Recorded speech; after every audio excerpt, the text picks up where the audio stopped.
basically, I dug a hole and the moon messed it up. And having enough fill to go back in it? You're a big researcher. You probably heard all this stuff before, huh? No. Hello and welcome back to the Abundant Harvest Homestead. I'm Mama Pepper. And I'm Papa Pepper, and today what are we working on? The water for the root cellar. Water for the root cellar and outdoor kitchen. And from the house to the garden and the poultry is a water line we dug and tapped into it. Thankfully I had a tractor that I was able to borrow to do that with a backhoe attachment. Made it a lot easier.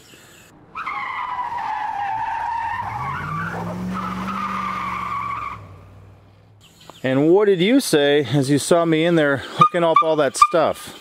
I was pretty impressed and I didn't know that you could do that. You didn't know I knew how to do all that? No. I was like, wow, he did it all by himself. When we originally put in our mobile home and ran water lines all over our property and electrical, I had friends helping me. And there's some things that I know now that I didn't know then, that they didn't mention then, that I would have completely done different. One comes in with just putting in hose bibs for the water, yard hydrants. And then the other one comes into something I mentioned in the previous video about just burying some sort of indicator before you hit your water line. So right now I'm going to show something off to Mama Pepper here. And I don't think she's seen this at all, but I'm going to see what she thinks when she checks it out. Out here is the root cellar. That's basically like a 8 by 12-ish. And we're going to do about a 20 by 30 pad on top of here. But before we do that, since we're building an outdoor kitchen on top of the root cellar, I wanted to have at least water ran to it, which is what this line is for. So that'll come up through the concrete, darling. And I can hook up to it here. I'll cover that so it doesn't get dirt, dust, and debris in it. But we'll be able to splice it, and I'll have a sink for you out here, or a multiple series of sinks. And then also I want a hose for like cooling down animals, rinsing off stuff that we're butchering. But why don't you check the water there? Oh my! What do you think? Wow! Look at that. The ducks got excited. They saw water.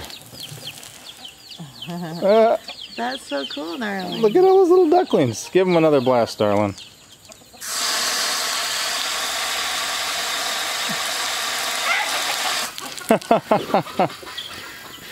You think that's going to work for you? That's awesome. What a blessing. Somehow she didn't know I knew how to do that, but now she does, because she saw.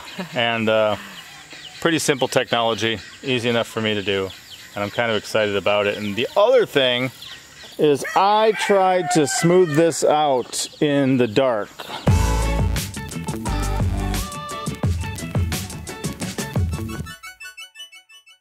So there's kind of a hill there, kind of valleys here, all sorts of stuff. And I even brought in quite a bit of fill from farther back on the property and kind of some creek washout. But here's still a dip here. I wanted kind of something solid in here mixed in, which is where those came in. What I didn't want happening is a fresh 3-foot deep hole that's however wide and long. And then I like drive up there, like to get my trailer. There's a drive-through for my garden. And to pull that out, I didn't want to have it rain and then try to drive across there and sink the truck or something like that. And a guy told me something really interesting about holes and fill. Like normally, even if you bury something, you dig a hole, you throw something in the hole, and then you put the soil back on top, and there's not enough soil, even though you took up space with whatever you buried. So the guy said that when you dig a hole and you try to fill it back up with the fill it came out of it, he says it usually relates to the moon phases and the moisture content, depending on whether you go by the almanac or physics books. And he says the moon phase does come into play according to physics, believe it or not.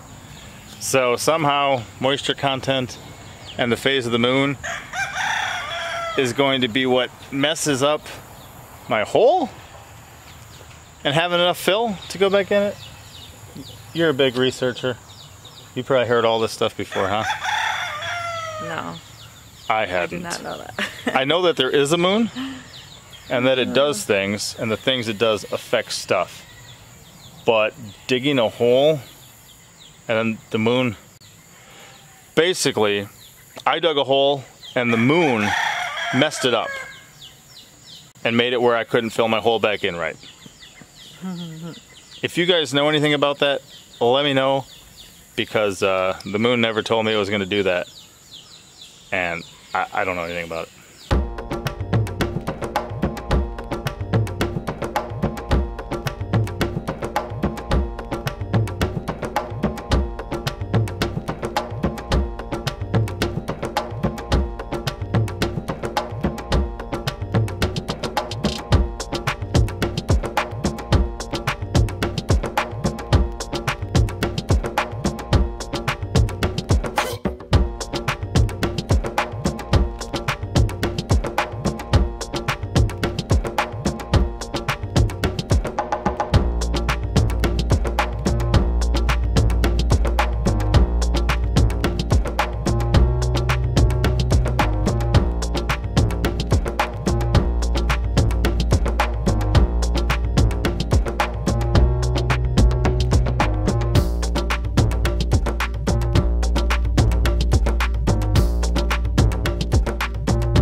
As I continue to mill these old fence pickets, I guess with this dado cut, to have them all interlocked together for our walls, I did some measurements in my room for some of the ones that are going to be able to run from point A to point B, and therefore not need the ends with the groove as well, because they're running from a blunt end to a blunt end.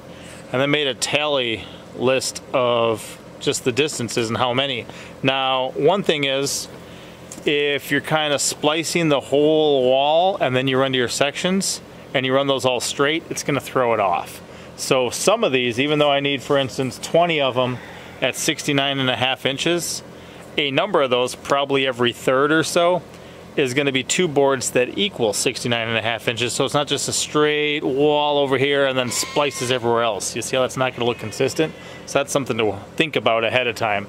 So over here I've got the ones I made so far. I got a 30.5 inch, two 48.5 inchers, and two 69.5 inchers. And then some of these ones here are going to be milled at the ends to make it work. So for instance, this one here has a blunt end here that'll be butted up against a corner or a wall.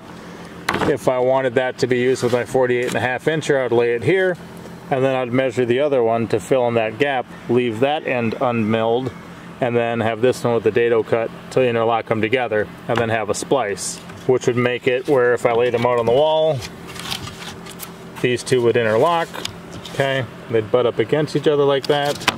Then this one would go here. Then I'd have my other one there, that'd be the splice there. So you'd have continual splice, probably another continual, then stagger a splice over there or something.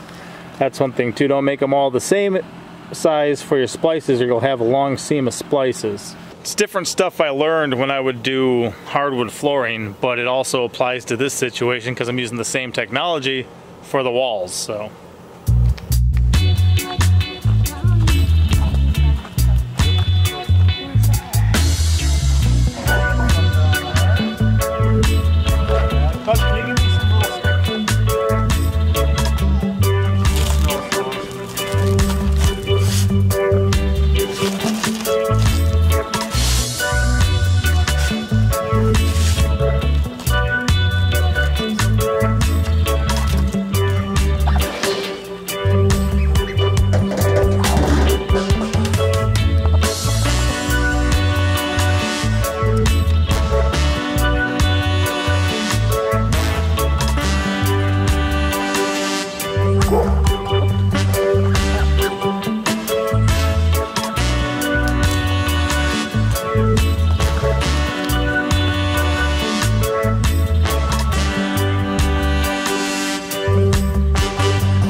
What did you children find? I was walking up here, I thought this was a black piece of tube. And then I thought, Is it a black piece of tube? Oh. Yeah. 4 feet heading up towards 5. You can grab it. It's beautiful. Whoa, I missed that.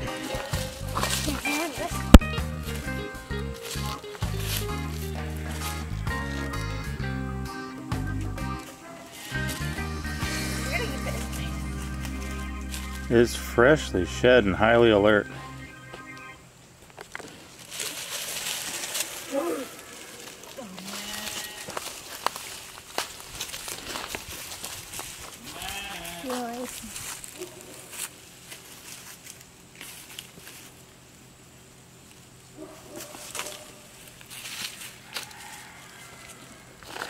ow.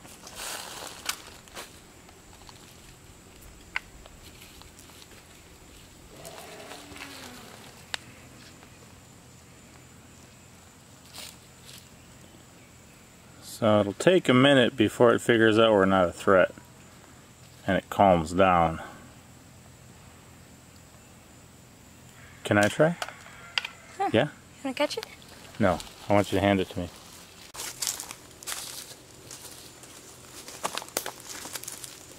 It's musking pretty good. It's not opening its mouth anymore though. It is quick though. It is well heated up on a very warm day. You're okay, you're okay. Whoa. Hold up, you. Black rat snakes are common around here. They like birds, they like eggs, so. But they do eat rodents. And it is absolutely beautiful. You see that initially, when Monster Truck went for it, it tried to strike at him, and it started vibrating its tail, kind of sounding like a rattlesnake. But now it just wants to go. It's not trying to fight, it's just trying to flight. See how I handle that? Mm-hmm. He ain't trying to bite me, is it? That's true. You think you can do it safely? Yeah. You see, it just shed too. You won't get colors more vibrant than that. Alright, Bug. Who's longer, you or the snake? Snake, probably. The snake probably? Even if you stretched your hands over your head, I think the snake would still be longer.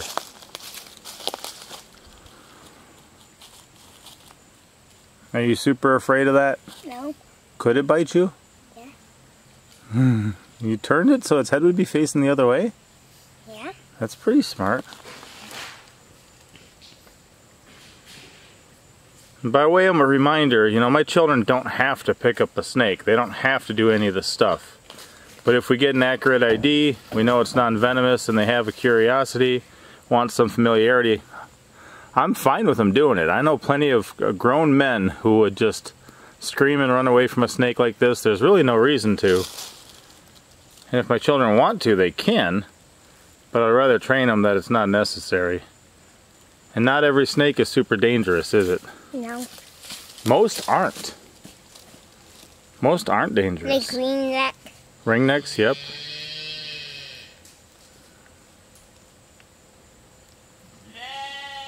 Took off dragging one leg. Is it trying to back out of there? Yeah. You get a different grip. Sure.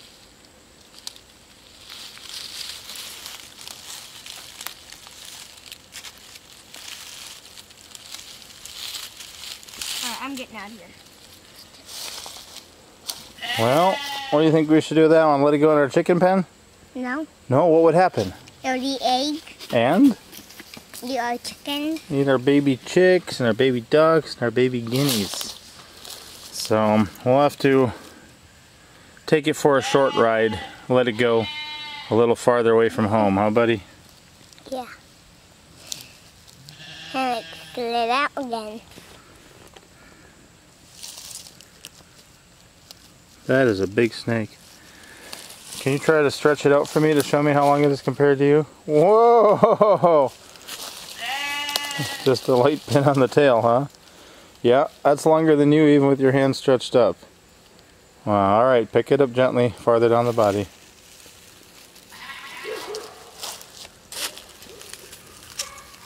Alright.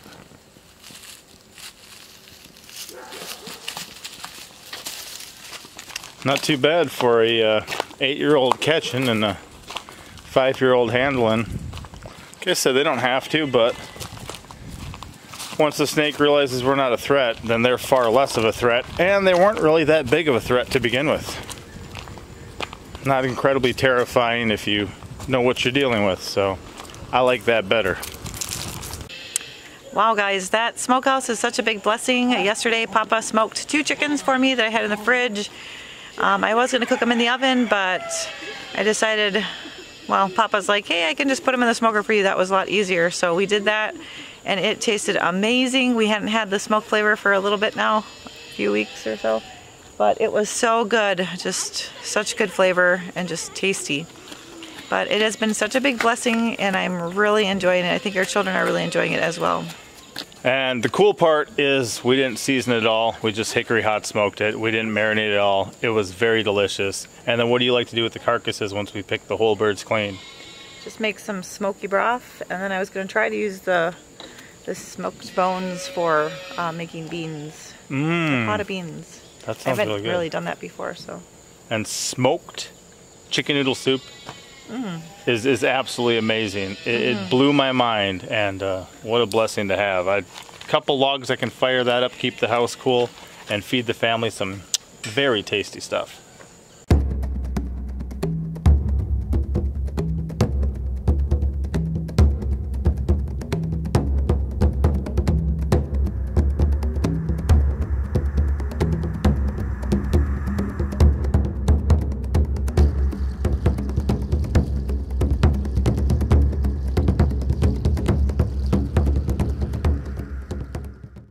Made some determinations recently. One, I was trying to crank it out yesterday and get all these special ones made up, but one thing that I am dealing with is, you know, fencing pickets change over time, just kind of like 2x4s do.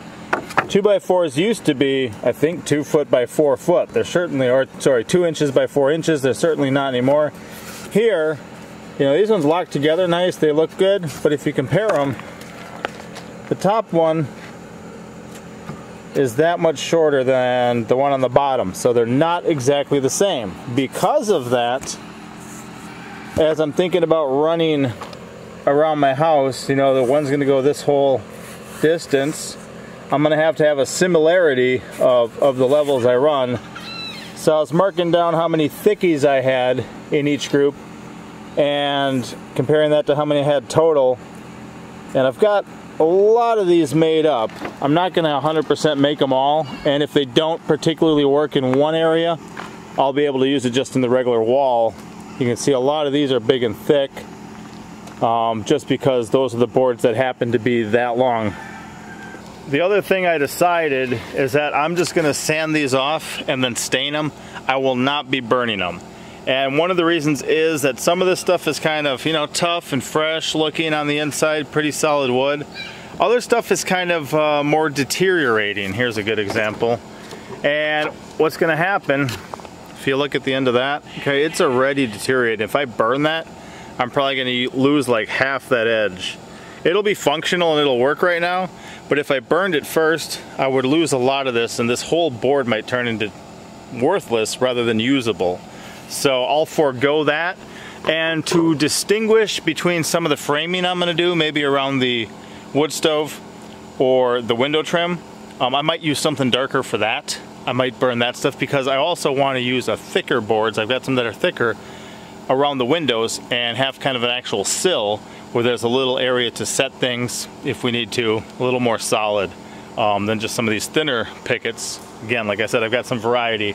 So I'm thinking that's the way we're going to do it, and it's going to work. I'm going to crank out another pile of what I think we need, and then I'm going to start with the sanding and staining process as we move forward here. So excited about that.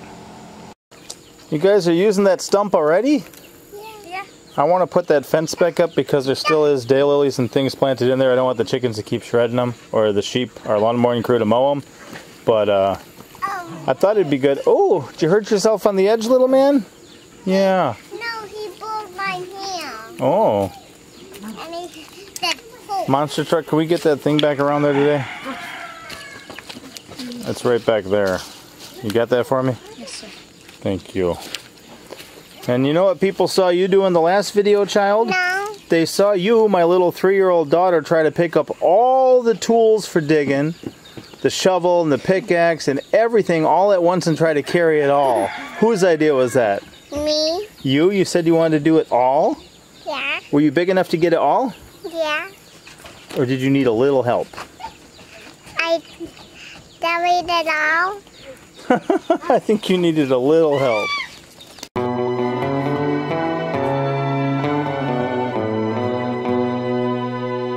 Thank you for watching. And the left button. Thumbs up. For real.